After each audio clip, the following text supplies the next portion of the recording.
Hey guys, Neil from Pentakills here. I've got some Counter-Strike Global Offensive for you guys today. However, I won't be showing any gameplay or first impressions right now because I'd rather gather up more clips for you guys instead of just talking a lot and having filler clips going on in the background.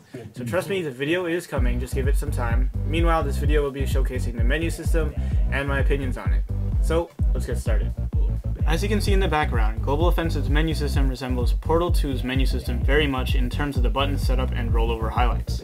I believe Valve has chosen to make it this way because of the cross-platform support with the PS3 and Xbox 360, as well as being based off of Portal 2's source engine build.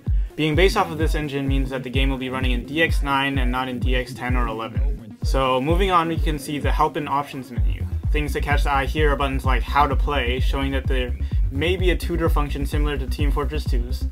There's also a controller button, which shows that Valve has allowed for controller support on PC ports. So you can have your Xbox or PS3 buddy play Global Offensive without breaking out the Xbox. And the last button is Motion Controller, which I don't have any idea about, but maybe there will be motion controller support. But I can't click on any of these buttons, so that's as much information as I have on them right now. Next, we'll go into the game setting menu. With these, the important settings we see here are crosshair style, with default for the new horrible crosshair, or classic for the original Counter-Strike reticle.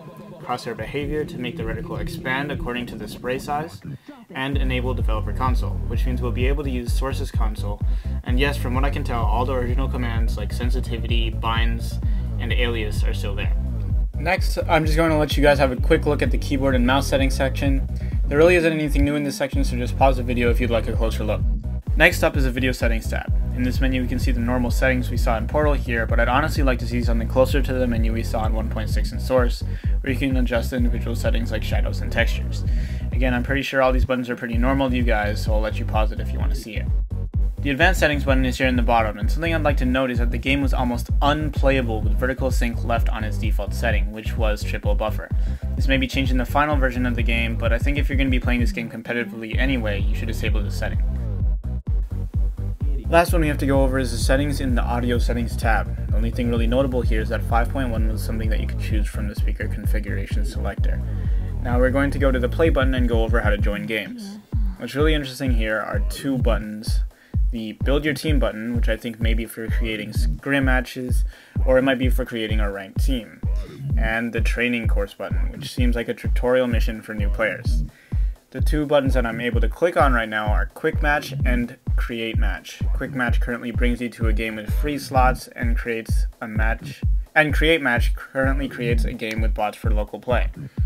Custom Match, I'm assuming, will either bring you to a browser, which I really hope will happen, or it'll bring you to another screen with your preferences on the type of game you'd like to join, and it'll find one for you.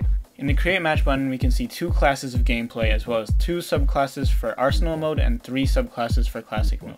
Under Classic, we can see Casual mode and Competitive mode available for the beta. Casual is a type of game mode that seems like a lot faster arcade version of Source with increased money and round time. Competitive is the type of game mode that you're going to see people use when they play matches against other teams. And on the right, you can see that Spectate is default set for team only, so that's a great feature as well. Casual mode seems to be found most often when Quick Match is used. I'm not sure if this is used only for the beta or if this is a feature Valve has implemented into the game, because I haven't played a competitive game mode server yet using Quick Match. And, well, that's it. Thank you all for watching. Please remember to comment, thumbs up, and subscribe for more League of Legends, Battlefield 3, and Global Offensive. Hit it, girl. Hit it, girl. Hit it, girl. Hit it, girl. Hit it, girl.